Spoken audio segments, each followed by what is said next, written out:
Olá, tudo bem? Agora é 18 horas e 55 minutos do dia 6 de maio do ano de 2026. Estamos aqui em mais uma aula pelo YouTube, o chamado YouTube. E vamos agora trazer um capítulo. Na verdade, nós vamos tratar do capítulo 25 e o capítulo 26. Por que eu vou fazer os dois hoje? Porque é menos versículo e porque vai adentrar num contexto que é importante ler direto. Então eu preparei os dois capítulos, 25 e 26 hoje. Aí vai faltar o 27 e o 28. Estamos no final do livro de Atos. Essa aula desse livro, para mim, vai ficar marcado como um presente do Eterno para nós, numa geração extremamente privilegiada com conhecimento. Fundo histórico, geográfico, tudo que está nesses versículos. Até agora nós fizemos 362 páginas, estudo e ilustração de suma importância para você que quer aprender as escrituras, tá?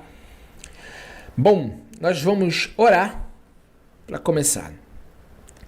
Esse foi ontem foi essa a ilustração que eu usei. Hoje é essa. Amém?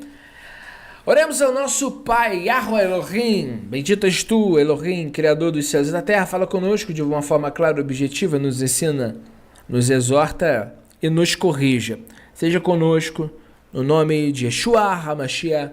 Amém. Obrigado, Yahweh. Bom, nós vamos iniciar. Quero dar boa noite a todos. É uma aula, tá bom? Não é simplesmente um vídeo, é uma aula, versículo a versículo de Atos, tá bom? No final do último capítulo, vou preparar o PDF e vou deixar lá no Telegram, para quem quiser esse material aqui, tá? Lembrando que é um material que você não vê na internet gratuito. Se tiver alguém que produz gratuito, me mostra. Do jeito que está sendo produzido aqui, tá? Isso não é para eu achar que sou melhor que alguém. Isso é para mostrar que é possível fazer a obra de Deus voluntariamente. Coisa que muita gente não quer fazer. Tá? Infelizmente. Então é possível viver a igreja de Atos. É possível fazer as coisas da forma correta. Eu estou fazendo porque é o meu dever. Se os outros não fazem, o problema é deles e não o meu. Amém? Então vamos lá. Lembrando que o nosso e-mail é o nosso contato. Se você quiser mandar uma mensagem para nós, o nosso e-mail também é a nossa chave aqui para esse trabalho ser honrado, visto que é voluntário, tá bom? Agradeço a todos que têm orado por esse trabalho, ajudado na assistência social e ajudar esse trabalho estar aqui todos os dias, amém? Lembrando que depois de Atos, nós vamos fazer a sequência das cartas de Paulo, versículo a versículo. O dia que eu morrer, eu quero morrer sabendo que eu fiz algo para Deus e para a obra dele. Eu não sei se vai ter ouvintes para querer ouvir a palavra. Eu sei que eu quero ser uma boca de Deus na terra, tá bem? Vamos lá. Eu agradeço ao meu Deus por tudo que ele tem feito por nós, tá bom? Vamos lá, sem delongas, ao texto. Eu vou usar a mãozinha aqui, que eu separei. A mãozinha aqui também é uma maneira de desenhar, apesar que aqui eu tenho um desenhozinho, né? Vou deixar no topo aqui, escondidinho aqui. Atos 25, verso 1, a inabalável soberania. E a sequência de ontem, tá? Paulo, vamos aqui, tá diante de Félix. Tá? E Félix vai ter... Mas passados 2 anos, teve Félix por sucessor Pórcio Festo. Então agora Festo vai entrar em ação. Vai mudar o líder aqui. Não vai ser mais esse aqui. Tá ok? Não vai ser mais Félix. Agora vai ser Festo, ok? Tendo, pois, entrado Festo, tá, o novo governador, na província, 3 dias depois subiu de Cesareia a Jerusalém. Contexto histórico e político. Festo herdou uma província em chamas. Ao contrário de Félix, a história, segundo Flávio Joséfo, o historiador judeu, escreve Festo como um administrador mais capaz e menos corrupto. Mas ele estava sob pressão para pacificar a região. O fato dele subir a Jerusalém apenas 3 dias após assumir o seu cargo mostra a urgência política. Ele precisava de uma aliança com o Sanhedrin, o Sinédrio. O que o grego e o hebraico revelam? Província, eparquia ou eparchia. O termo grego denota uma jurisdição específica. Na mentalidade hebraica, essa terra não era uma província romana, mas Eretz Israel, terra de Israel sob ocupação. Na perspectiva romana, era província romana. Na perspectiva do nosso povo, Eretz Israel. Subiu Anabaino ou Anabaino. O texto diz que ele subiu para Jerusalém. No grego, é um termo geográfico, mas na mentalidade judaica é o conceito de aliar, subida espiritual. Mesmo um romano, ao ir para a Cidade Santa, cumpre o movimento de ascensão, de subida. Verso 2.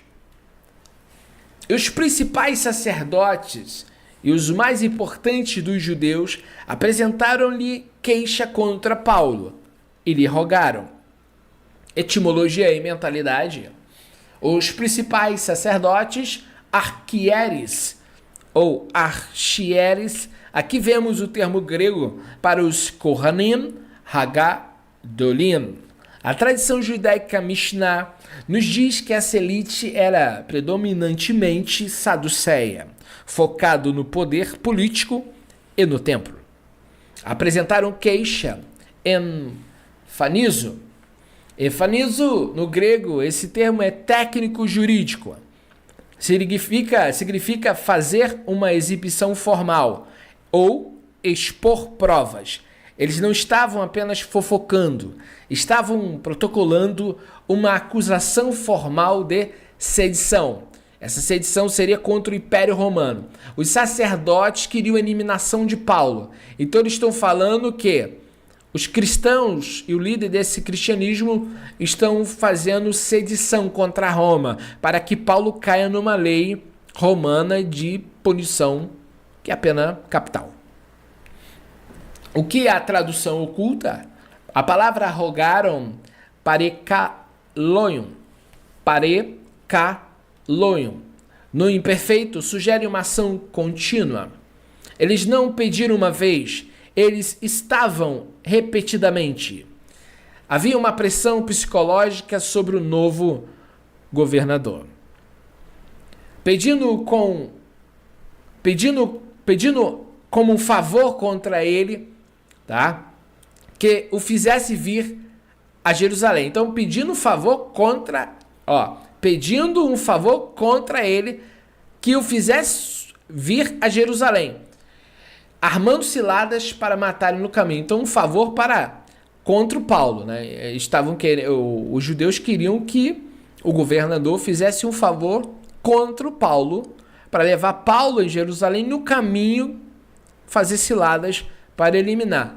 Os sacerdotes queriam a eliminação de Shaul Hachalia.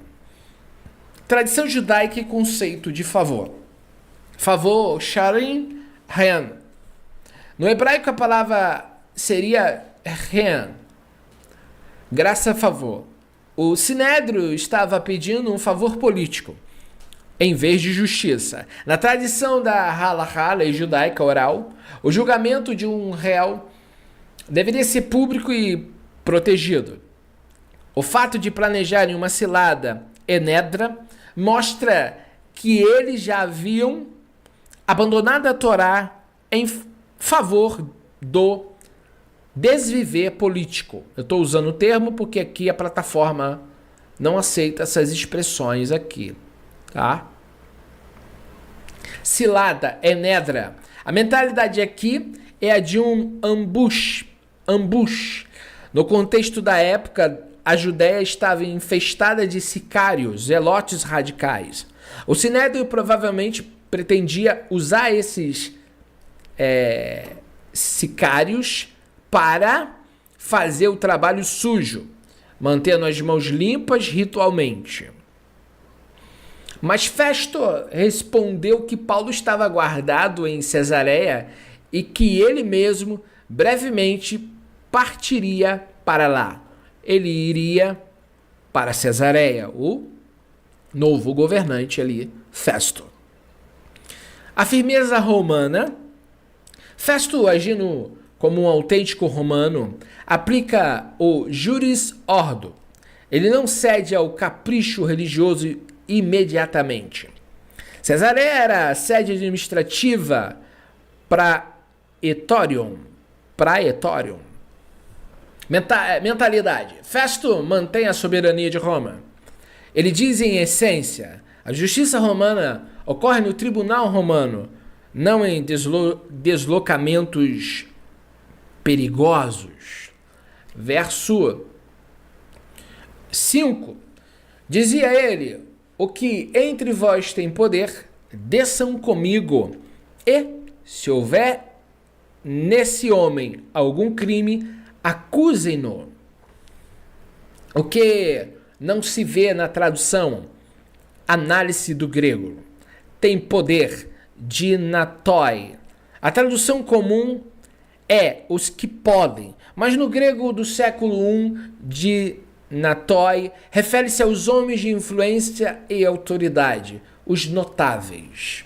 A palavra algum crime, atopon, essa palavra é fascinante, etimologicamente significa fora de lugar ou absurdo. Festo está dizendo, se houver algo de errado, anormal, criminoso com ele, provem. Então Festo está dizendo, se esse Paulo tem alguma coisa de crime nele, que vocês vão lá e provem isso. Tá? Ali está se tratando da justiça romana. Se vocês estão o acusando, vocês vão ter que provar. Síntese da mentalidade hebraica versus Roma neste ponto.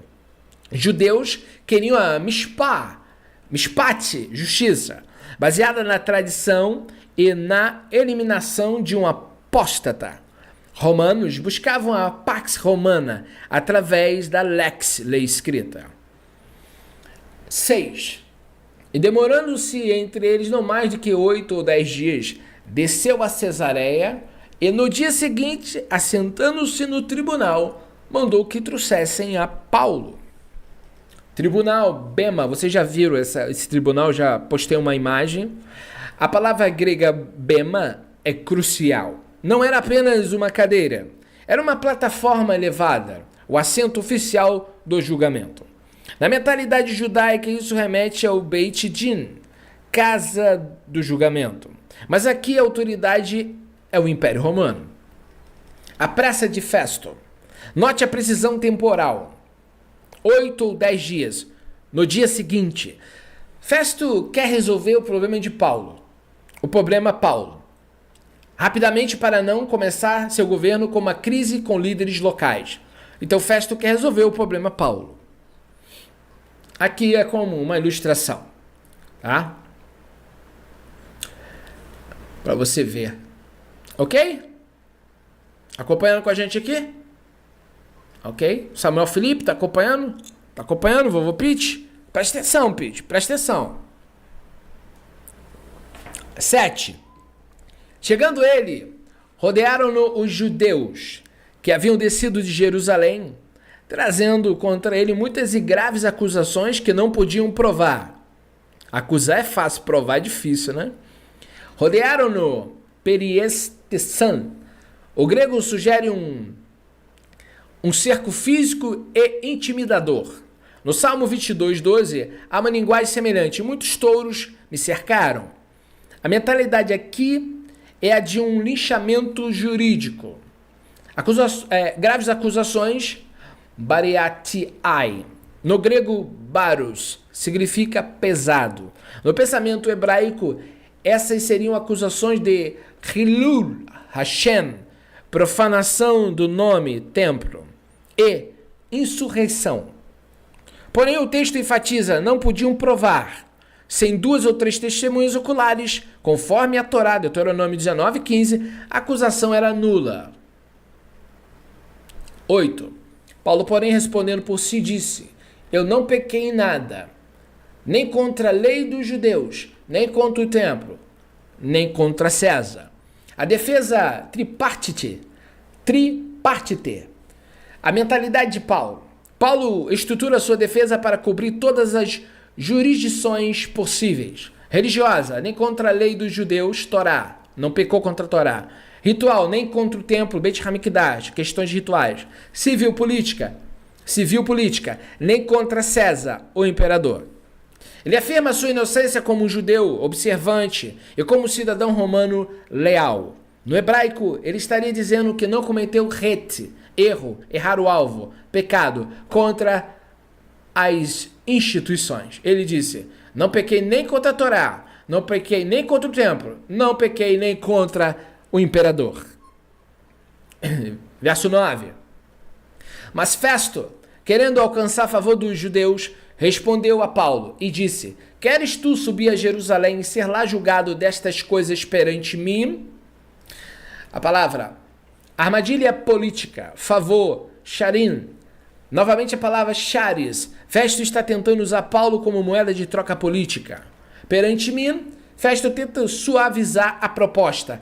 Ele não disse será julgado pelo sinédrio, mas perante mim, sobre minha supervisão. Paulo, porém, conhece a halahá e a política. Ele sabe que em Jerusalém, o governador não teria poder real para protegê-lo de um desviver de fanáticos por fanáticos. Em 10. Mas Paulo disse, estou perante o tribunal de César, onde convém que seja julgado. Não fiz agravo nenhum aos judeus, como tu bem sabes. Etimologia do direito romano. Como tu bem sabes. Epigi noskei. No grego, Paulo usa um termo que indica conhecimento pleno. Ele está confrontando Festo. Você já examinou o caso e sabe que sou inocente. Paulo está dizendo para Festo. Essa palavra grega quer dizer, tu me examinou e sabe que sou inocente. Tribunal de César. Paulo reivindica a provocatio, o direito de apelo. 11. Pois se fiz algum agravo ou cometi alguma coisa digna de morte, não recuso morrer. Mas se nada há das coisas que estes me acusam, ninguém me pode entregar a eles. Apelo para César. Apelo para César, o imperador. O clímax causarem apelo. Ninguém me pode entregar. Shari sastai. Shari sastai. A palavra aqui é a mesma para dar um presente. Paulo diz, ninguém pode me dar de presente para eles. Apelo para César. Caesara epikalomai. Este era o grito de liberdade de um cidadão romano. No momento em que essas palavras eram proferidas, o processo local era imediatamente suspenso. O caso saía da esfera da província e ia para o centro do mundo, Roma. Quando ele fez o apelo, sendo cidadão romano, ele apela para César. Ele quer comparecer ao tribunal, tipo o superior tribunal da época.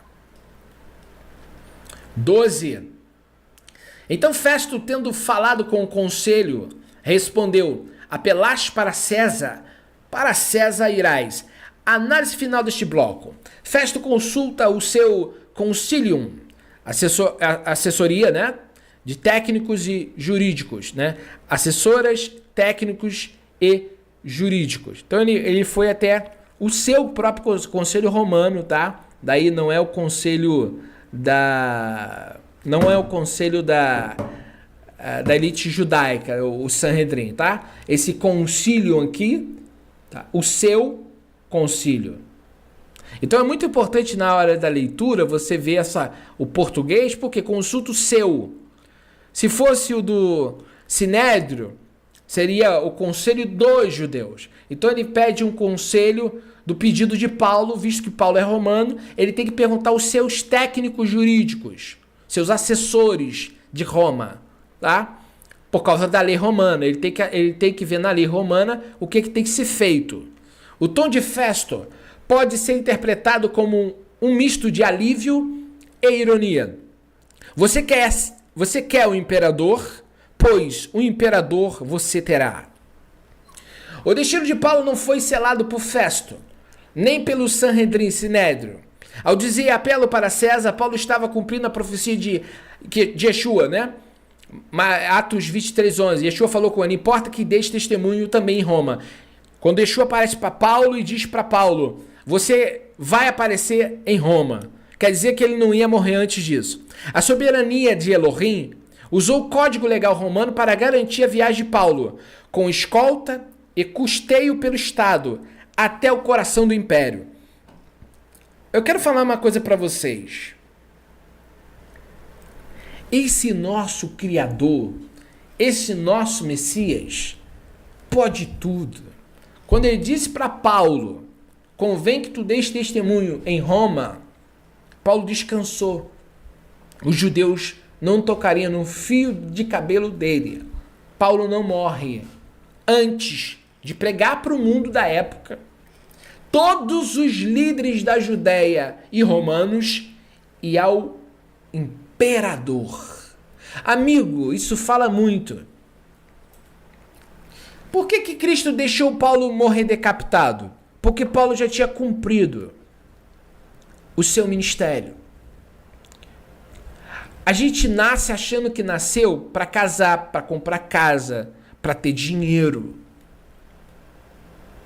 Nós que somos eleitos, escolhidos por Deus, nós temos uma missão muito maior do que imaginamos. A nossa missão ecoa nas gerações. Muita gente não entende o que a gente fala. O que eu estou falando aqui pode ecoar para sempre. Essa palavra que está ficando gravada aqui. Então eu quero dizer para você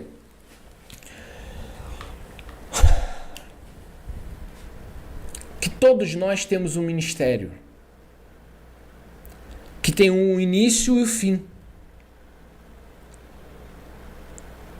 Deus me deu uma missão: falar do pecado, ajudar pessoas.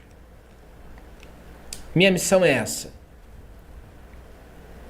Só que ele criou mecanismos para eu chegar até a missão. Me casar com uma pessoa que teme a Deus, serve a Deus, que me ajudou muito. Ter uma família, óbvio. Orar. Ele foi me revelando. Ele me estruturou. Só quando eu estava no mundo antes de 2009, eu não imaginava o que Deus queria. Hoje eu sei. Ele me mostrou a restauração da fé. Eu estava no sistema religioso. Mas ele criou um caminho para que eu chegasse a esse momento aqui. Isso é muito importante. O inimigo já tentou nos tirar do caminho por dezenas de vezes. Ele já tentou me matar por diversas vezes. Diversas vezes que eu digo, as da infância. Em vários momentos da minha vida, por exemplo, foi sugerido eu ser um aborto. Ali o diabo já queria que eu morresse. Já foi sugerido pelo inimigo. Infelizmente usando pessoas que nem sabiam o que estavam falando. Porque o inimigo já sabia que tinha algo na minha vida. E é isso que eu falo para você. Deus te escolhe. E acabou. Vai ser assim do jeito que Ele quer. A soberania do nosso Criador é muito grande. Amém? Que a gente possa permanecer nesse caminho. Vamos continuar que a live é longa. Tá? 13. Passando alguns dias, o rei Agripa e Berenice vieram a Cesareia a saudar Festo. Quem é Agripa e Berenice? Interessante, né? Contexto histórico. Por isso que é importante, quando lê, ter o contexto histórico, para que você saber quem é essa Berenice. A gente pode falar, quem é o rei Agripa? Você sabe quem é um rei Agripa? Então, por isso o contexto histórico vai te fazer entender o texto bíblico, entendeu? Herodes Agripa II era bisneto de Herodes o Grande, o que reconstruiu o Templo de Jerusalém, o que está no início dos evangelhos. Embora seu poder político fosse limitado, então ele é bisneto desse Herodes o Grande. Ele reinava sobre territórios ao norte e leste. Ele era o especialista em assuntos judeus para Roma. Ele detinha o direito de nomear o sumo sacerdote e guardava as vestes sacerdotais. Berenice, irmã de Agripa. A relação entre eles era alvo de muitos escândalos na época. Rumores de... Você está lendo na tela aqui, ó.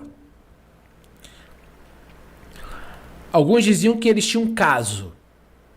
O que torna a presença deles no tribunal um contraste irônico com a retidão de Paulo. Mentalidade. Eles vieram saudar as Passomenoi, um ato de cortesia diplomática obrigatória para manter a boa vontade do novo procurador romano. Agora Agripa entra no cenário. E como se demorassem ali muitos dias, Festo expôs ao rei, o Agripa, o negócio de Paulo. E dizendo, um certo homem foi deixado preso por Félix. Expôs Aneteto. No grego, este termo significa colocar diante para consulta. Festo estava confuso.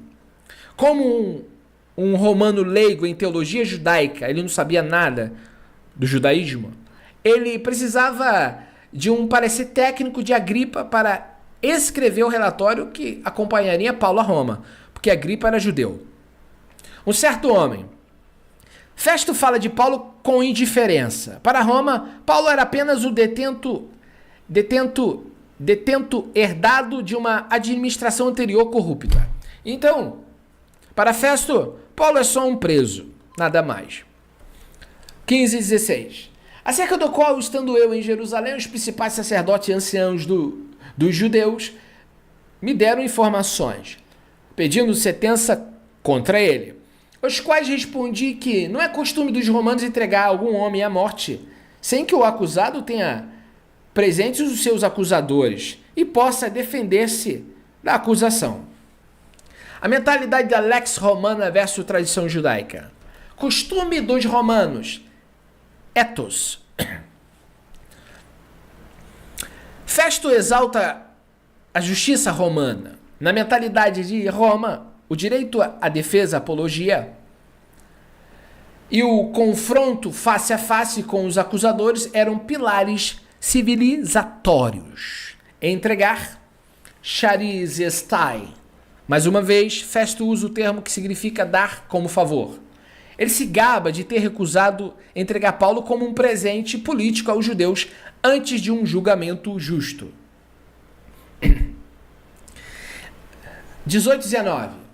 Estando presentes os acusadores, nenhuma coisa apontaram daquelas que eu suspeitava. Tinha, porém, contra ele algumas questões acerca de sua superstição e de um tal Yeshua, defunto que Paulo confirmava viver. Então Festo está dizendo para Agripa, olha, ele não cometeu crime nenhum contra o Império Romano. A questão deles aí é da religião deles. E Paulo está dizendo que um defunto aí está vivo. O nome Jesus, Jesus, Yeshua. O que é a tradução oculta? O ponto central. Superstições, ou superstição, no singular. Desidaimonias. Desidaimonias. Esta palavra é ambígua.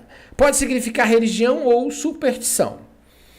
Festo, falando com Agripa, que era judeu, ou Agripa, usa um termo que soa neutro, mas revela seu desdém. Para um romano, a disputa teológica era irrelevante.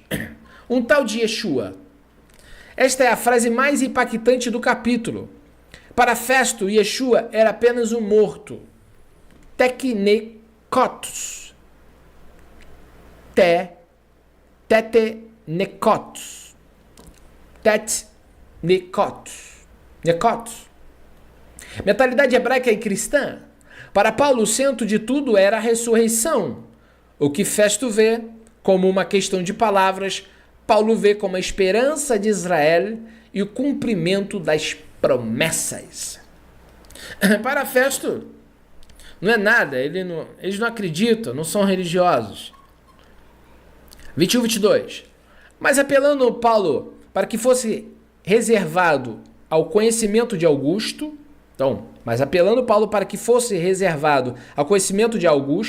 mandei que o guardasse até que envie a César. Então Agripa disse a Festo, bem quisera eu também ouvir esse homem. E ele disse, amanhã o ouvirás. Então Agripa queria ouvir Paulo. Então Festo está dizendo, amanhã você vai ouvir ele. O título Augusto e a mentalidade imperial. Augusto, Sebastos. Aqui não se refere ao Otávio Augusto, mas ao título honorífico do imperador atual, Nero. Significa o venerável, ou o que deve ser adorado. Desejo de Agripa. Agripa tinha curiosidade intelectual. Ele conhecia as profecias e o movimento do caminho, os cristãos. O palco agora sai de um tribunal de província para um auditório real. Vai mudar. Vamos para outro lugar. 25, 23. No dia seguinte, vindo Agripa e Berenice, com muito aparato, entraram no auditório com os tribunos e homens principais da cidade, e mandando Festo foi trazido Paulo. Aqui já está dentro de um auditório. Muito aparato, fantasias. O termo grego é a raiz da nossa palavra fantasia. Significa exibição, pompa ou ostentação. Agripa e Berenice estavam cobertos de ouro e púrpura. Auditório, acroaterion. Acroaterion.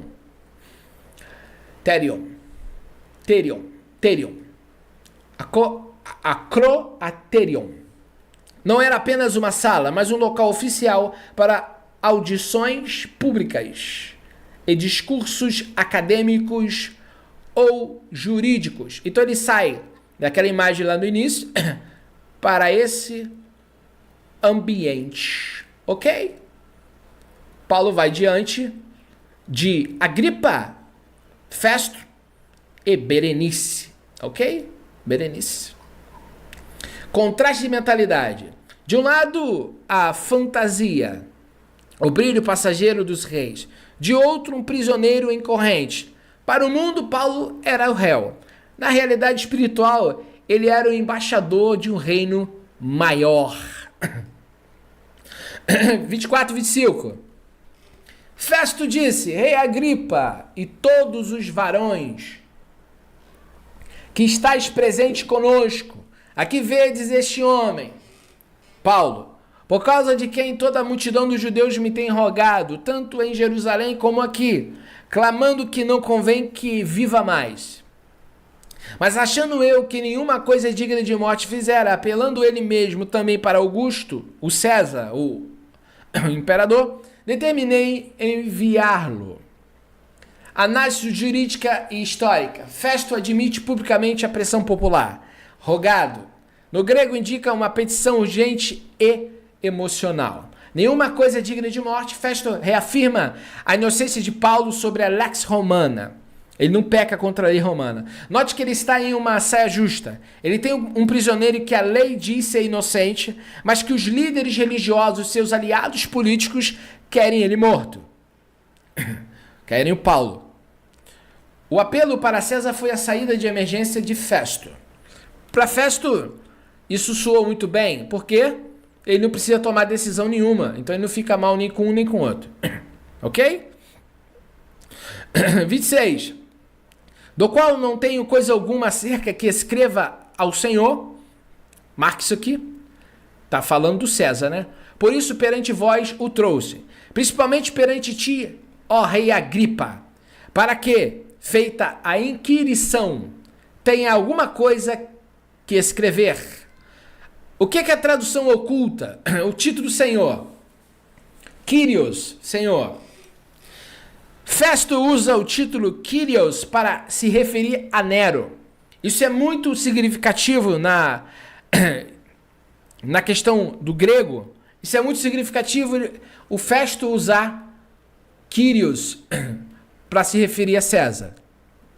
Na mentalidade judaica, Kyrios, ou Adonai no hebraico, era reservado a Elohim. Para um judeu messiânico como Paulo, chamar o imperador de Senhor era um conflito de lealdade. Não tenho coisa alguma certa. Não tenho coisa alguma certa. O que é? Não tenho coisa alguma certa. Festo confessa sua incompetência técnica. Ele está enviando um prisioneiro ao imperador sem uma acusação formal clara. Elogium. Enviar um prisioneiro ao imperador sem crimes definidos era um erro administrativo grave para um governador. Então, ele não tinha nada para escrever para enviar ao imperador. Porque me parece contra a razão enviar um preso e não notificar contra ele as acusações. Etimologia e lógica. Contra razão. Alogon. Etimologicamente, aquilo que é irracional ou absurdo. Festo reconhece que o sistema está falhando. Ele está usando Agripa como um consultor de assuntos judaicos para traduzir as queixas teológicas em algo que a burocracia de Roma possa entender. Síntese do capítulo 25. O capítulo termina com Paulo pronto para falar. Ele não está mais diante de um burocrata, Festo, mas diante de um conhecedor da esperança de Israel, Agripa. Tá? Aqui os elementos que foram usados. Usei essa ilustração para terminar esse capítulo. Entramos agora no capítulo 26 de Atos, que contém o discurso de defesa mais longo articulado de Paulo no livro. Ele não está mais apenas se defendendo de acusações criminais. Ele está apresentando o evangelho de forma exegética a um rei que entende ao fundo a cultura e as profecias judaicas. Agora vai iniciar aqui o capítulo 26. Nós vamos continuar. Lemos o capítulo 25 todo. Agora nós vamos entrar numa defesa de Paulo bem espetacular. Aqui gastamos 39 minutos para fazer a leitura. Aqui é um pouco mais... vai demorar mais 1 hora, acredito eu, talvez, ou menos. Vamos ver. Para terminar esse capítulo. Eu vou ler devagar, vamos lá. Dê seu joia, compartilha esse trabalho, vamos lá. 26:1. Rabaiassai, eita. Depois Agripa disse a Paulo: permite-se ter que fales por ti mesmo. Então Paulo, estendendo a mão em sua defesa, respondeu. Então ele está sendo permitido, estendendo a mão, Esse era o gesto clássico do orador grego, o advogado, e romano para pedir silêncio e atenção. Paulo, embora prisioneiro, assume a postura de um orador livre e respeitado. Interessante que Paulo não contrata nenhum advogado. Vocês perceberam isso, pessoal? Perceberam isso, senhores e senhoras?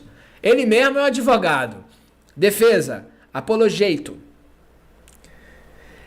Apologeito. De onde vem a nossa palavra apologética? Paulo não está pedindo desculpas, mas apresentando uma defesa racional e lógica de sua fé perante a autoridade. Rabai akai maiustir biakai. Ruhustia ramanchu yasebianai ebiastia.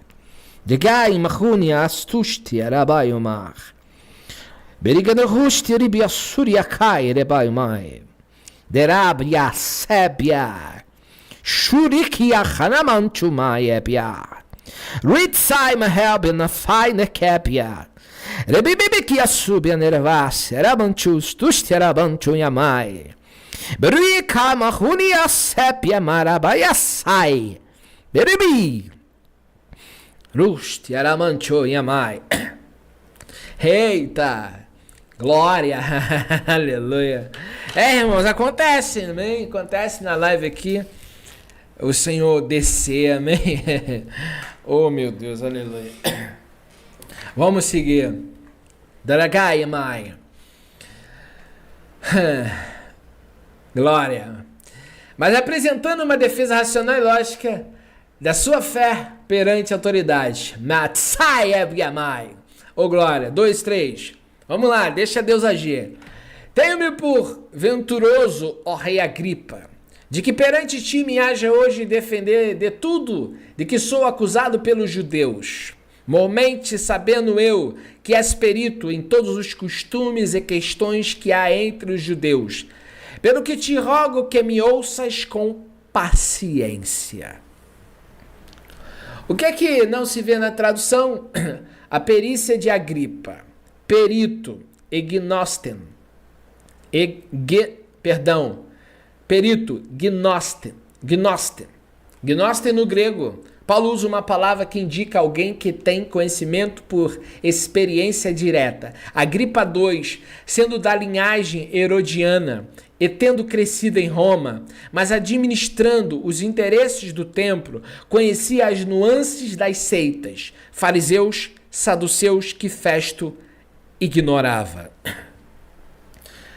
A ventura de Paulo. Paulo está genuinamente satisfeito porque, pela primeira vez em 2 anos de prisão, ele tem um ouvinte que entende o conceito de Messias e ressurreição sem precisar de explicações básicas. 4:5. A minha vida, Paulo está falando para Agripa, pois desde a mocidade, como desde o princípio passou em Jerusalém, entre os da minha nação, todos os judeus a sabem. Sabendo de mim, desde o princípio, se o quiserem testificar, que, vivendo conforme a seita mais severa da nossa religião, vivi fariseu. Então, seita aqui não é pejorativo, é um grupo, tá? Mentalidade da seita mais severa. Seita Hairezin. Daqui vem heresia, mas na época significava apenas uma escola de pensamento. Fariseu, parisaion. Paulo enfatiza que pertencia ao grupo de Perushim, separados. Na tradição judaica, os fariseus eram conhecidos pela halahá rigorosa, pela crença na ressurreição dos mortos e na existência de anjos, pontos que os que diferenciavam radicalmente dos saduceus, tá? Diferenciavam dos saduceus. Severa, akribestaten. Paulo usa um termo que denota precisão cirúrgica no cumprimento da lei. Ele está dizendo a Agripa: eu não sou um rebelde contra a tradição. Eu sou o produto mais rigoroso dela. Por quê? Vivi fariseu. 6:7. E agora, pela esperança da promessa que por Elohim foi feita aos nossos pais, estão em juízo, ao qual as nossas 12 tribos esperam chegar. Servindo a Elohim continuamente, noite e dia. Por esta esperança, ó rei Agripa, eu sou acusado pelos judeus. Tikvah, esperança. Então tem o hino de Israel é Hatikvah, a esperança. O nome é Hatikvah, só botar um artigo definido, fica Hatikvah, a esperança, né? Tem um hino até do Sérgio Lopes, Hatikvah, traduzido, esperança ou Hatikvah. É o hino nacional israelita, ou israelense. As 12 tribos. Paulo usa um termo singular no grego que trata as 12 tribos como uma unidade orgânica, mesmo que muitas estivessem dispersas. Na mentalidade hebraica, a esperança do Messias é o que mantém o povo unido. O povo esperar o Messias é o que une o povo. A contradição. O argumento de Paulo é brilhante. Estou sendo julgado por acreditar exatamente no que todos os judeus oram para que aconteça. O que é que o judeu acredita, o fariseu? Que o Messias virá, que haverá a ressurreição. Ele está dizendo, eu sigo o que a Torá diz, o que os profetas dizem. Eu não sou um fundador de uma nova religião. Eu preciso falar aqui o que o livro de Atos nos revela é que Cristo não fundou outra religião. Cristo é a sequência das profecias dada ao povo de Israel. Não há Cristo de romanos, não há Cristo de gentios, há Cristo dos judeus. As profecias são messiânicas do Messias judeu. Mashiach ungido, o Cristo dos Yehudim, não existe Cristo de romanos. As profecias é para o povo de Israel que o Messias iria perdoar o povo, virá como Ben David, restaurar a nação, tabernáculo caído de Davi. Não existe Cristo de gentios. Então por que os gentios entram? Os gentios entram porque está profetizado que Deus faria um nome para ele nos gentios, um povo ia ser ajuntado também. Então, a oliveira é Israel e os gentios são enxertados na oliveira. As profecias é para Israel, a salvação vem dos judeus. Porque as profecias é para Israel, não é para os gentios. A salvação é para Israel. Gentios estão pegando carona. Certo? Então a religião do terceiro século é uma nova religião que nada tem a ver com os Yehudim do primeiro século. Amém? Os nazarenos não é nova religião. O livro de Atos nos deixa claro. Aí você guarda domingo dos romanos, 25 de dezembro dos romanos, usa o calendário romano. Você está paganizado. Você está olhando pelo olhar de Roma pagã. Então, a igreja do terceiro século, a romana, é uma seita religiosa. Pelo que eu estou lendo aqui.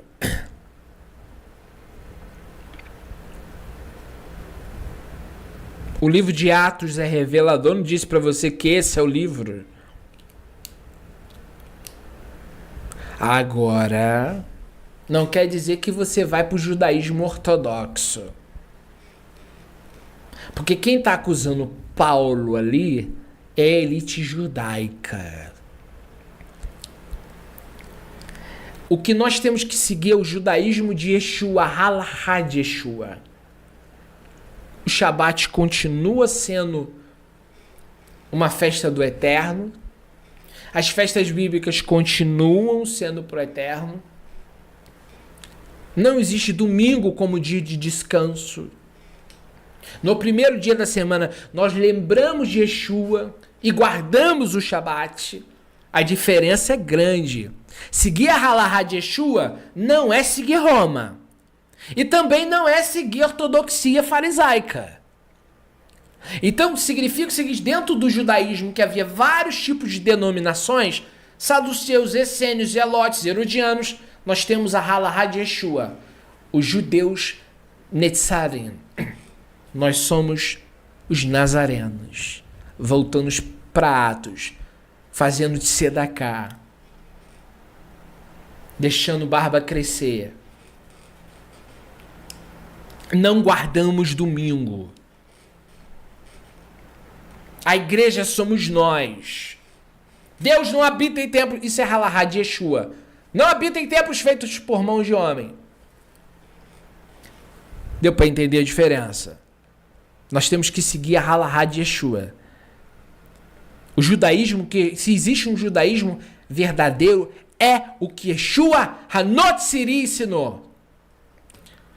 Yahu é um, não existe trindade.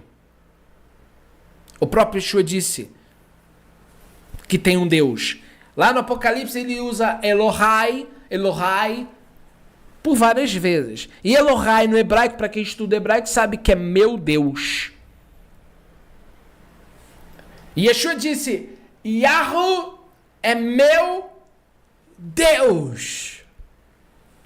Então não existe trindade aonde um Deus adora outro.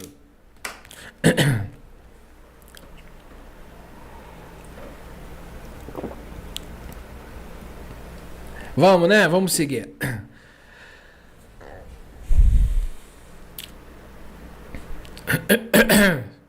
Vamos lá. Contradição. O argumento de Paulo é brilhante. Lendo de novo. O argumento de Paulo é brilhante. Estou sendo julgado por acreditar exatamente no que todos os judeus oram para que aconteça. Então, os judeus acreditam, os fariseus, na ressurreição. Pois que julga-se coisa incrível entre vós que Elohim ressuscite os mortos? Ele está perguntando para Agripa. Mentalidade da ressurreição. Terriat hametim. No grego a pergunta é retórica e direta. Na mentalidade de Paulo, um fariseu, a ressurreição não era uma ideia nova, mas a Terriat hametim, ressurreição dos mortos. Uma crença central no judaísmo tradicional baseada em textos como Daniel 12:2. Para Agripa, que conhecia as seitas, e quando você lê seitas, você lê denominações judaicas. Paulo está reafirmando que o cristianismo não é uma religião estrangeira.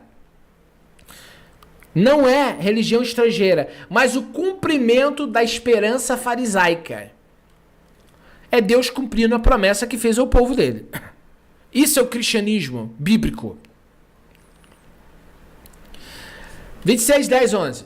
E que também fiz em Jerusalém, Paulo está dizendo, havendo recebido o poder dos principais sacerdotes, encerrei muitos dos santos nas prisões. E quando desviviam, eu dava meu voto contra eles. E enfurecido sobremaneira contra eles, até nas cidades estranhas os persegui. Voto, Psefon. Literalmente, pedra de votação. Paulo confessa que participou ativamente do Sanhedrin Sinédrio. Enfurecido, ele descreve um estado de zelo cego, o que no hebraico seria quina, zelo fervoroso, por vezes violento pela lei. E caindo todos nós por terra, ouvindo uma voz que me falava em língua hebraica, dizia: Saulo, Saulo, por que me persegues?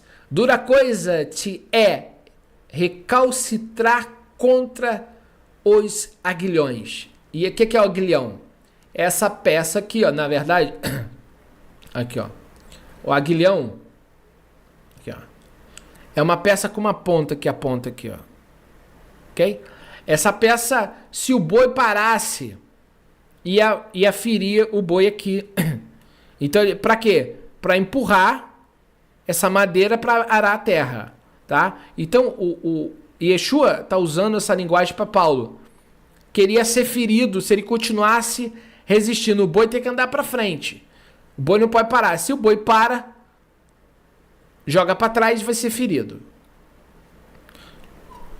A fala em língua hebraica, Belashon HaKodesh. Aqui está o ponto mais importante do nosso estudo. Paulo enfatiza a Agripa que a revelação veio em língua hebraica. Veja só.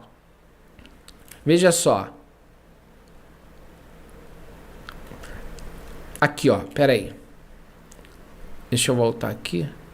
Aqui, ó. Shaul. Aqui, ó. No hebraico, a repetição do nome indica uma convocação solene.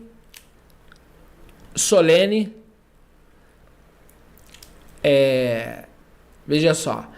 No hebraico, a repetição de um nome indica uma convocação solene e íntima. Como Deus chamou Abraão, ou Moisés, tá? Então é um chamado, ok?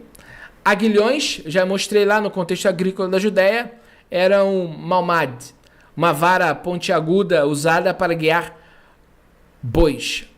O que não se vê na tradução? Yeshua usa uma metáfora de pastoreio. Shaul é o boi rebelde, que ao chutar contra a vara do pastor, só conseguia se ferir mais. A mentalidade aqui é a de que a resistência de Paulo à convicção do Espírito era dolorosa para ele mesmo. 15:16. E disse eu, quem és tu, Senhor?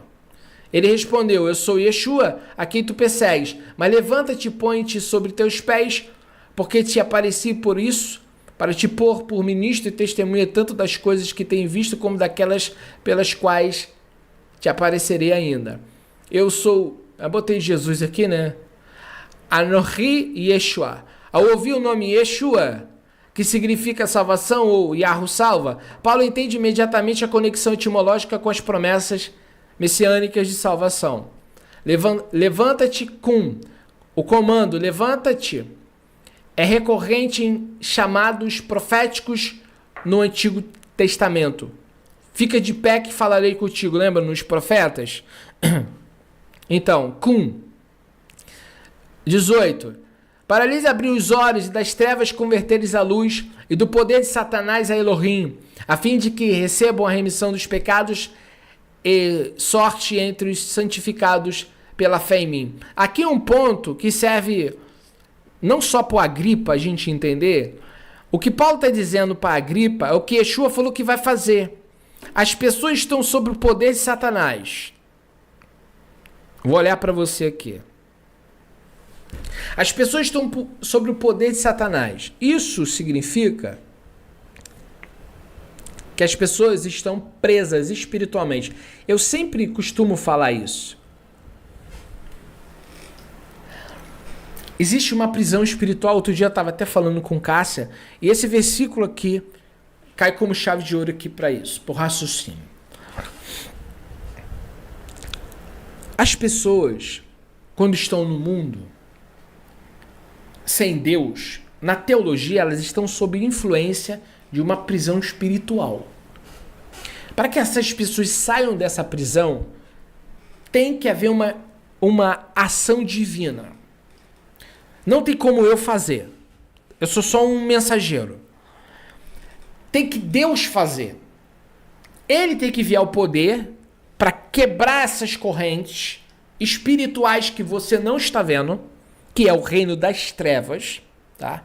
Para que essa pessoa seja liberta e seja transportado para o reino da luz. Isso se chama a conversão.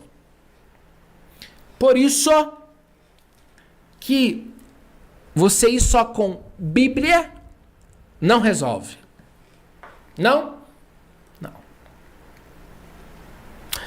É ponto-chave da teologia da libertação. Por que eu estou falando isso? Porque você pode ter uma boa exegese, um bom conhecimento, ser um bom orador, ter uma boa homilética, saber falar muito bem,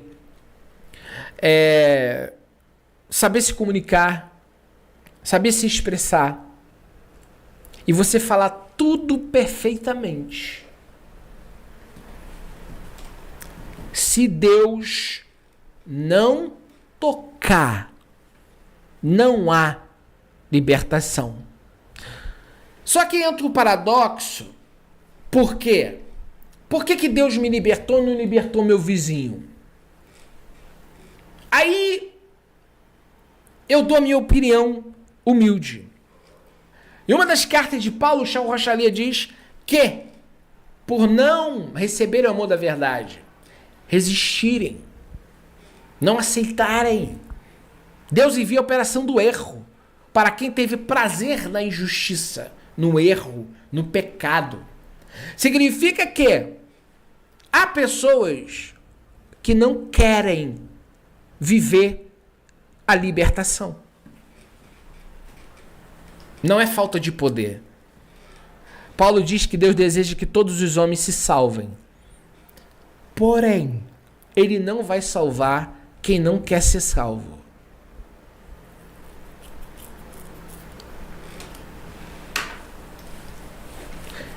Ele quer salvar você, mas se você não quiser, o que pode ser feito por você? Então existe uma soberania para Deus libertar o indivíduo. Não é só com a letra, mas há se o indivíduo quer. E aqui é um ponto crucial de que Deus pode te iluminar a mente agora, tirar as correntes que te prendem e você querer continuar no pecado e voltar para a lama. Aí seu estado fica pior. E Yeshua falou, em vez de um demônio, vai ter 7. E aqui é importante para caros ouvintes. Se você não quiser, nada vai acontecer, tá bom? Eu tenho que deixar muito claro isso aqui. Por que eu tenho que deixar isso aqui claro? Porque as pessoas elas precisam entender que Deus ele quer libertar, ele quer salvar, ele amou o mundo. Mas a pergunta é se o mundo quer ser salvo por ele. Será que o mundo quer ser salvo pelo Messias? Eis a pergunta, irmãos. O mundo quer ser salvo pelo Messias?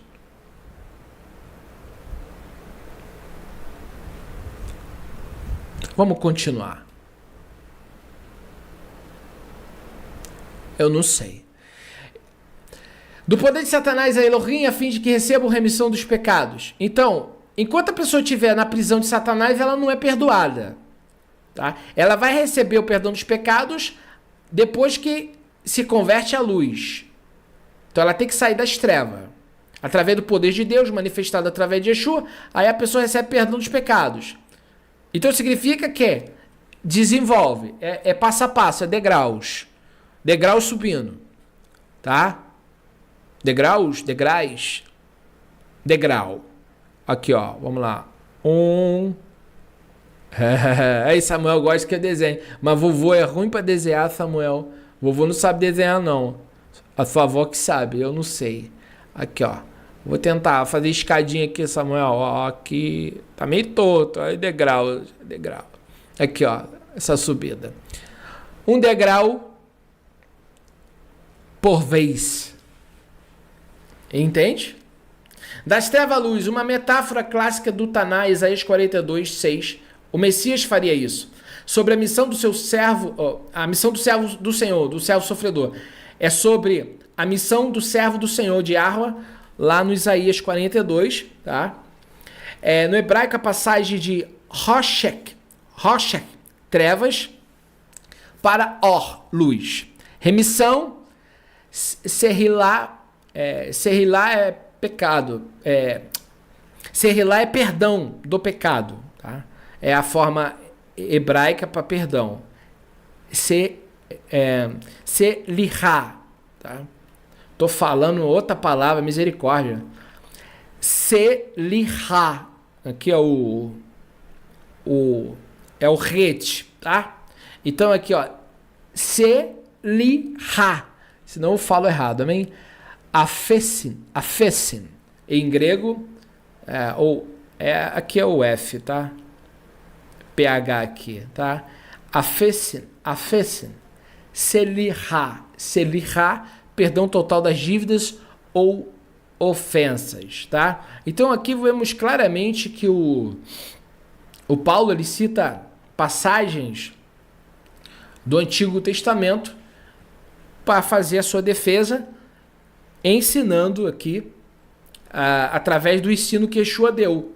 Por que Yeshua está dando não só uma ordem, ele está ensinando. Porque aqui no versículo aqui, é Yeshua falando com Paulo. Isso aqui é um ensino para nós. Tá? E também baseado nos profetas, ele está usando para sua defesa. Tá?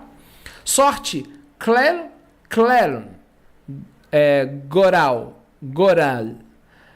Cleron, Goral, puxando L. Refere-se à herança, o lote de terra.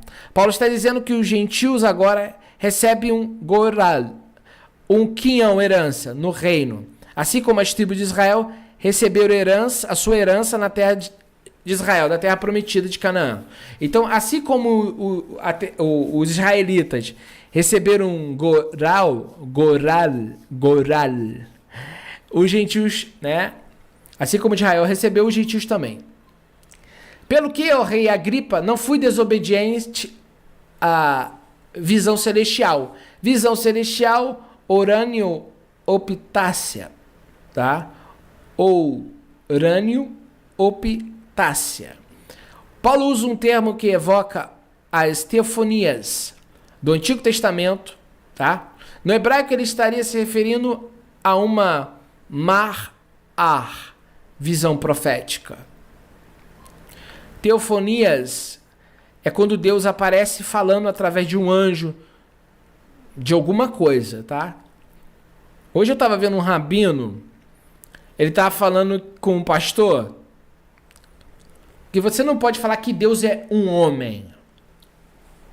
Deus é tudo. Se tu falar que eu faço parte de Deus, tá certo no judaísmo. Mas se tu singular Deus e dizer que ele é um homem, você tá errado. Então Deus está em Yeshua e ali é uma teofania? Sim. Mas se você falar que Deus é um homem, é heresia.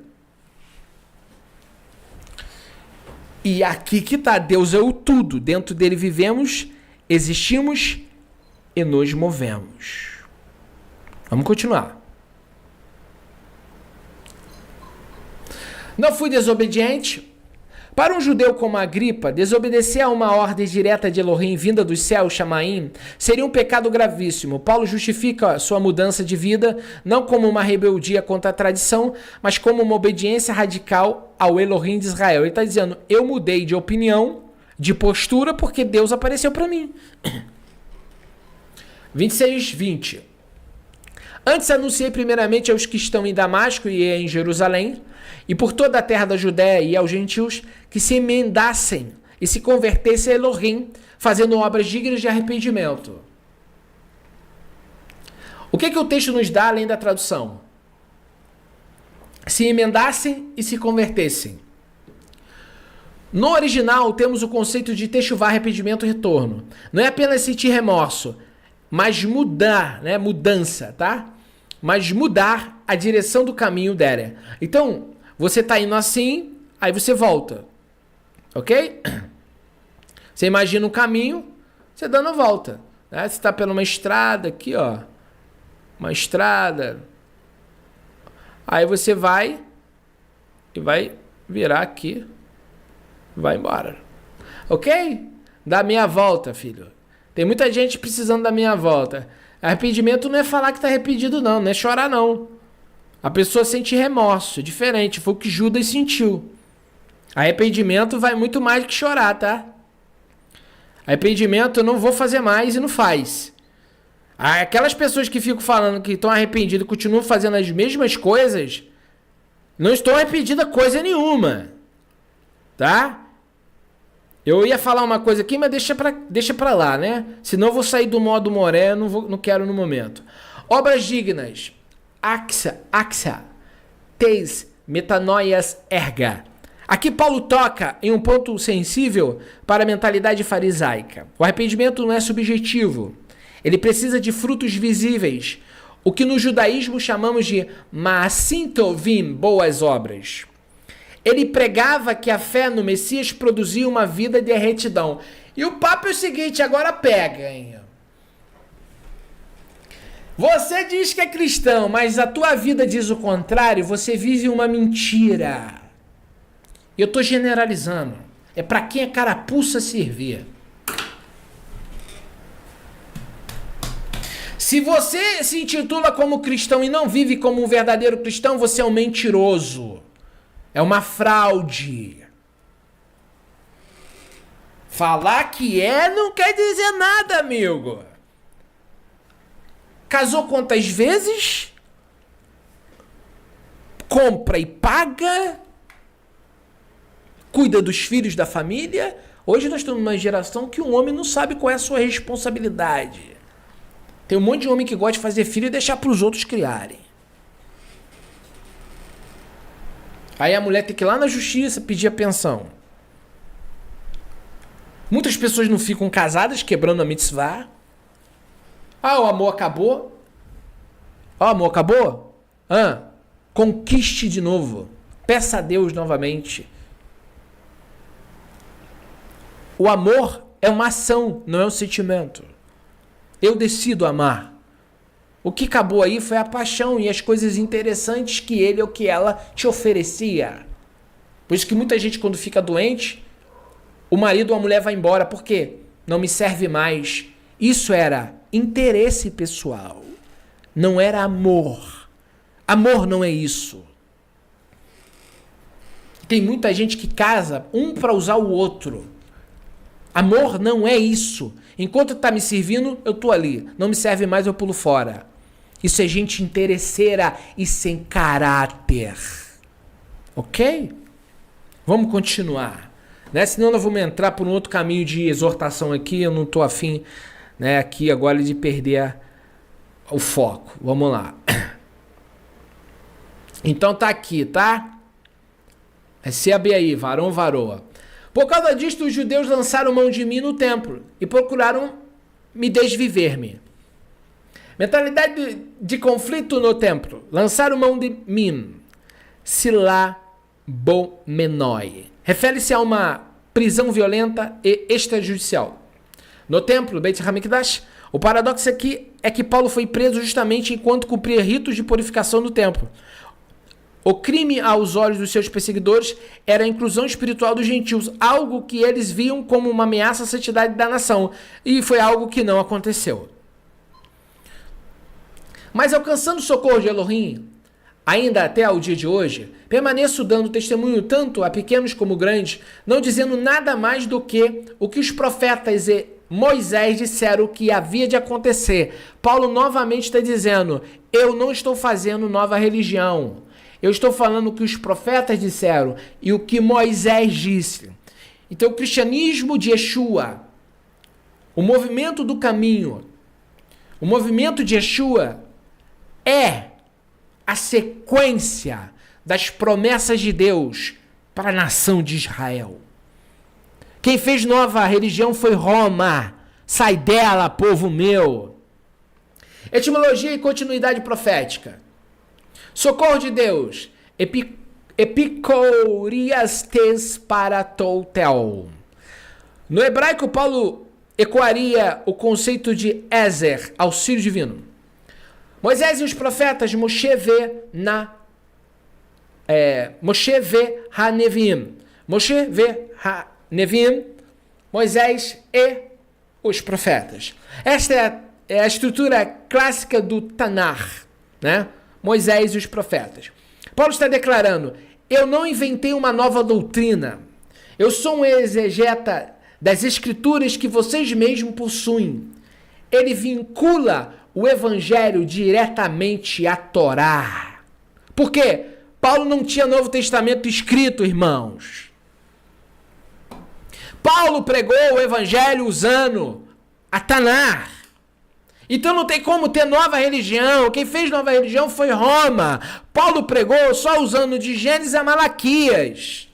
Quem inventou nova religião foi o Império Romano com Constantino. Entenda uma coisa, o cristianismo primitivo é a sequência das promessas de Deus ao povo de Israel. Só havia uma Bíblia naquela época chamada Escrituras Sagradas. Não havia o Novo Testamento. Bem que o Novo Testamento, tudo que é divinamente inspirado, é apto para o ensino. Mas a verdade é que Paulo está diante de Agripa dizendo: eu usei a Bíblia de vocês, a nossa Taná. Eu não usei outro livro. Isso é muito importante para nós hoje, porque os Netzarim não é um movimento de nova religião, é uma sequência da nação de Israel, das profecias bíblicas. Isso desmonta o cristianismo de Roma. Isso joga por terra a Babilônia. Uau! Se você não ficar liberto hoje, meu amigo, é porque seus olhos estão tampados dos seus ouvidos, amém? 23. Isso é que o Mashiach havia de padecer, e sendo o primeiro da ressurreição dos mortos, havia de anunciar a luz a este povo e aos gentios, que está profetizado nos profetas. A mentalidade messiânica, padecimento e luz. Havia de padecer. Patentos. Ele era o maior tropeço para os judeus da época. Este era o maior tropeço para os judeus da época. Eles esperavam o Messias conquistador, Mashiach ben David. Paulo apresenta Mashiach ben Yosef, o Messias sofredor de Isaías 53. Yeshua virá em duas vindas. A primeira veio com ben Yosef, agora virá como ben David. Anunciar a luz, pos, fos, melei, katan, gelian. Gelian. Novamente a imagem da luz. O Messias não viria apenas para salvar Israel fisicamente, mas para ser Goim, luz para as nações, conforme Isaías 42:6. É profético. Tudo que está acontecendo em Atos é Bíblia. Ô glória! Dá aleluia aí, irmão. 24. E dizendo ele estas coisas em sua defesa, disse Festo em alta voz: estás louco, Paulo, as muitas letras te fazem delirar. Por quê? Festo disse isso? Porque Festo era romano e não judeu. O choque entre Roma e a revelação. Estás louco, Meine. Festo, como um romano pragmático, não consegue conceber a ressurreição física. Para ele, o intelecto de Paulo, suas muitas letras, ou seja, a sua erudição em grego, hebraico e filosofia, entrou em um curto-circuito. Paulo está doidão. Mentalidade de Festo. Ele vê a teologia profunda como psicose. O espiritual é loucura para um homem natural. Aqui Paulo fala isso em 1 Coríntios 2,14. Mas ele disse: não deliro. Paulo responde: excelente Festo. Antes digo palavras de verdade e de tanto juízo. Resposta de Paulo. Palavras de verdade e juízo. Aleteias kai soferocines. Paulo usa termos da filosofia grega para responder a um romano. Sofrocine significa sobriedade ou mente sã. No hebraico ele estaria falando emet. Bina. Entendimento. Bina. 26. Porque o rei, a quem falo com franqueza, sabe essas coisas, pois não creio que nada disto lhe é oculto, porque isso não se fez em qualquer canto. Paulo está dizendo para Agripa, todo mundo sabia disso. Agripa sabia que havia um movimento chamado Netzarim. A mentalidade de canto versus realidade histórica não se fez em canto qualquer, ou não se fez em qualquer canto. Paulo apela para o fato de que a vida, morte e ressurreição de Yeshua, bem como o nascimento da Kehilá igreja, eram fatos públicos na Judéia. Agripa, como governador local, não podia fingir ignorância. Ele sabia. Concluímos agora o capítulo 26, onde o discurso de Paulo atinge o clímax emocional e jurídico, forçando o rei Agripa a um beco sem saída moral. Agora os últimos versículos. Crês tu nos profetas, ó rei Agripa? Bem sei que crês. A estratégia de checkmate. Mentalidade. O Shaul. Paulo usa uma técnica retórica poderosa.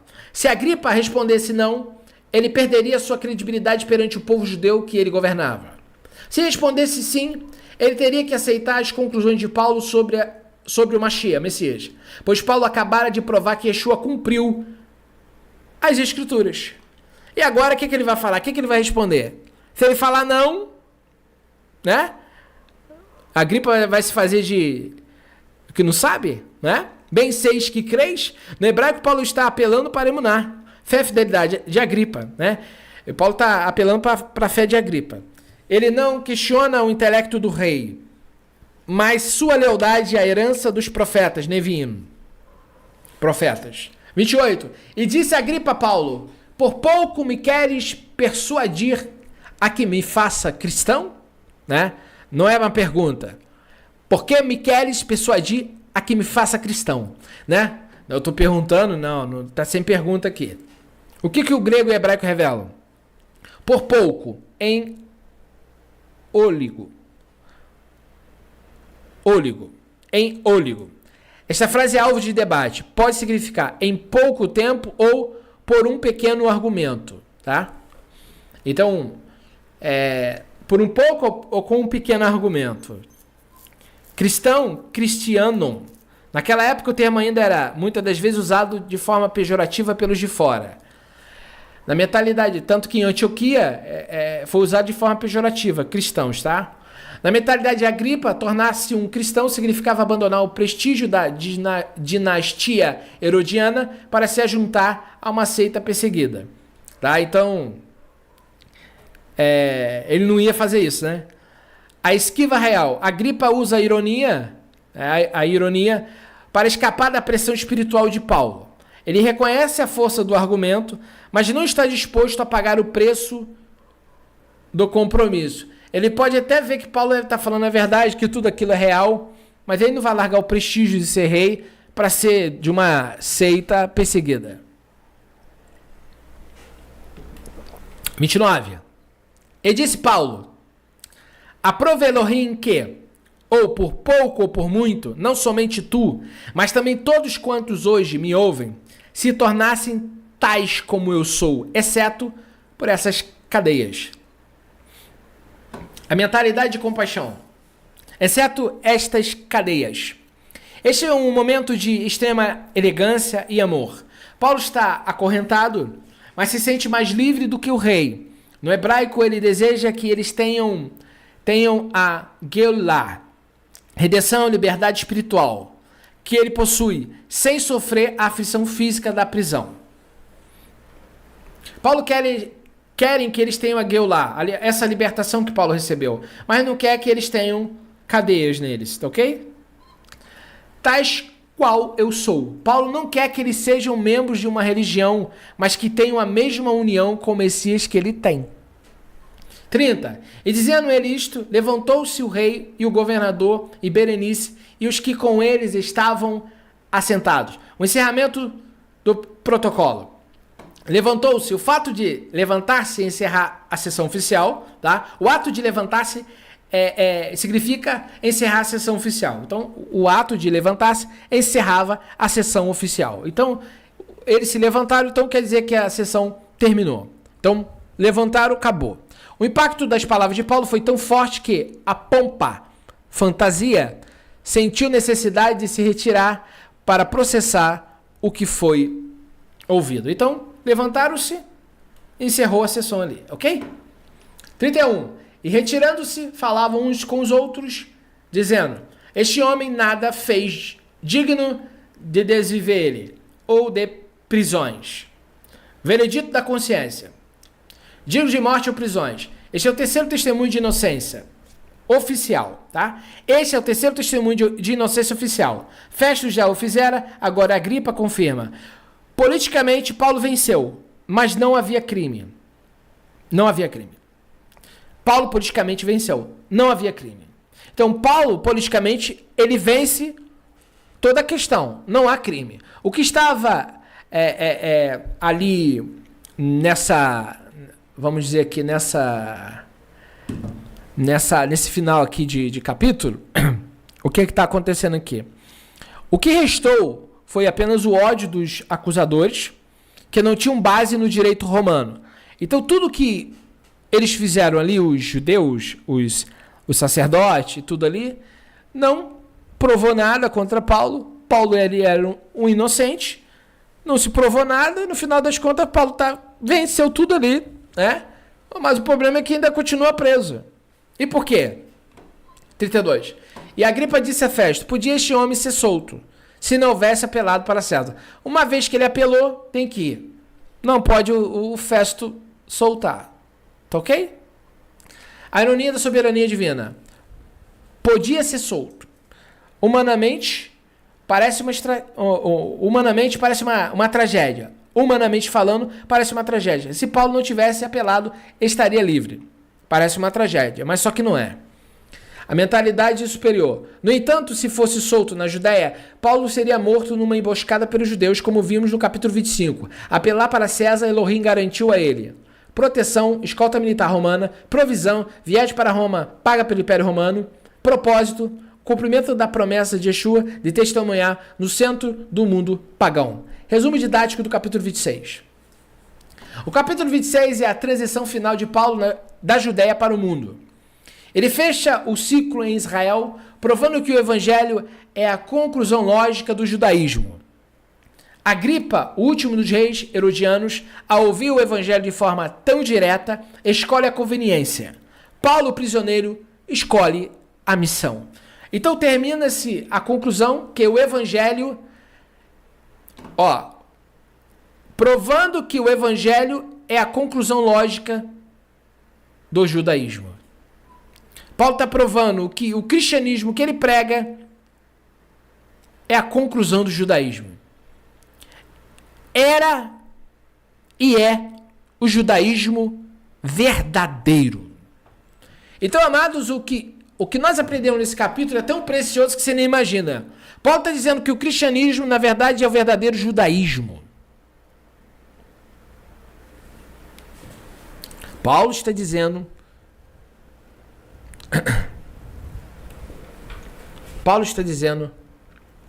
que o caminho é o verdadeiro judaísmo. Então, amados, que a gente possa aqui nessa aula aqui, bem, ok. A gente aprendeu muito aqui, né, nessa aula de hoje. Nós vamos para os últimos 2 capítulos, que vai ser amanhã. Não sei se dá para fazer os 2, para a gente terminar essa semana Atos. Esse acho que foi o maior texto de sua defesa, mostrando sobre o caminho.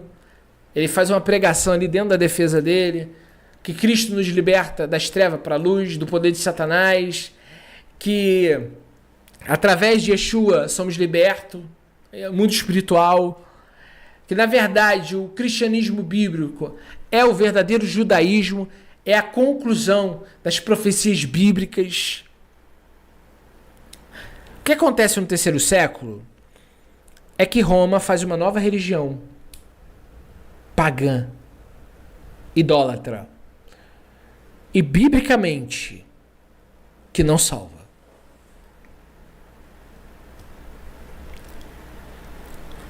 A religião de Roma não salva, tá? Não. Por quê? É uma religião nova. Em Atos, é o judaísmo cristão o verdadeiro. Vamos colocar judaísmo cristão. Por que judaísmo cristão? Que acredita no único Deus, que acredita nas leis, mas que vive as promessas feitas do Eterno que estão se cumprindo em Yeshua.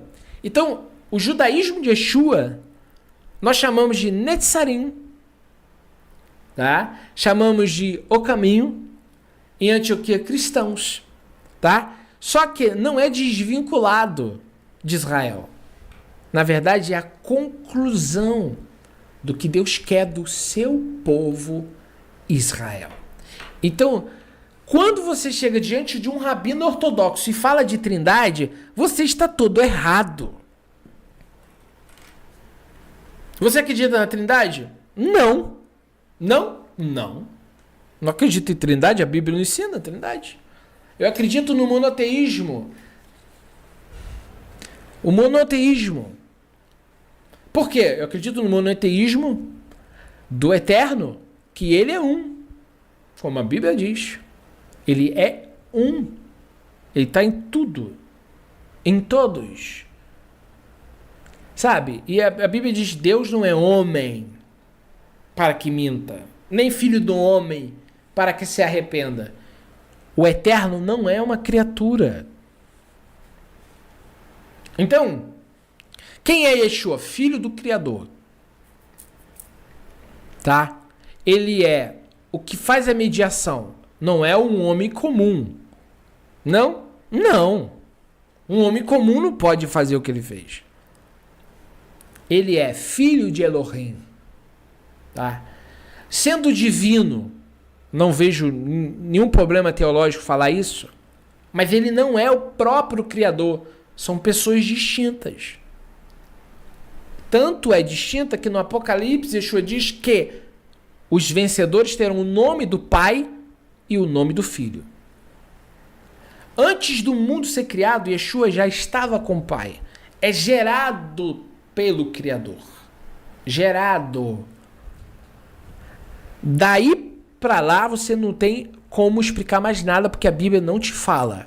A Bíblia só te ensina isso. Tá? Ele é primogênito da criação. Gerado pelo próprio Criador. Se você tentar explicar qualquer outra coisa além disso, você sai da Bíblia. O ponto é que Deus está dentro de Yeshua. Ele tem os 7 Espíritos de Deus. Está no Apocalipse. Yeshua falou, aquele que tem os 7 Espíritos de Elohim. Então, se você sai do que está escrito e começa a inventar, você está cometendo heresia. É o que a maioria das denominações cometem. Heresias das braba, amém? Das braba mesmo, aquelas que é brabo mesmo, amém? Então, volte ao caminho. Yahweh é um, Yeshua é o seu filho, e vamos seguir nossa caminhada, amém?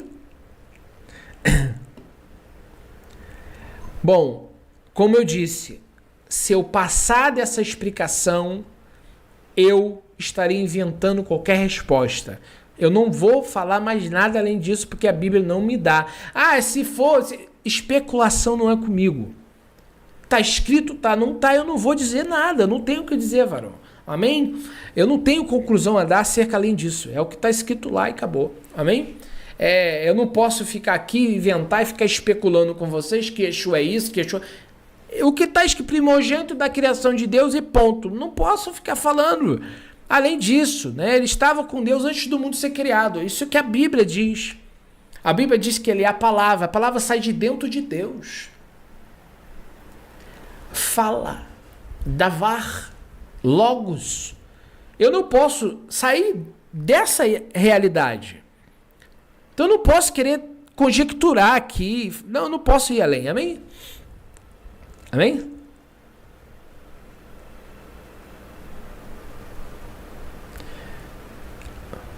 Deus está em Yeshua, não está em nós? Não entendeu como, gente. Quem está dentro de nós é quem? Nós não fomos cheios do Espírito Santo? Yeshua tem os 7 Espíritos de Deus. São os 7 ações da Rua. Sabedoria é uma das ações da Rua. Ruach Hormah. Tem que estudar. Amém? Não dá aqui para eu falar tudo, que eu já passei de 1h34. Tá? Dentro de nós está o Espírito Santo. que também é o Espírito de Deus. Só que Yeshua tem os 7 Espíritos, entende?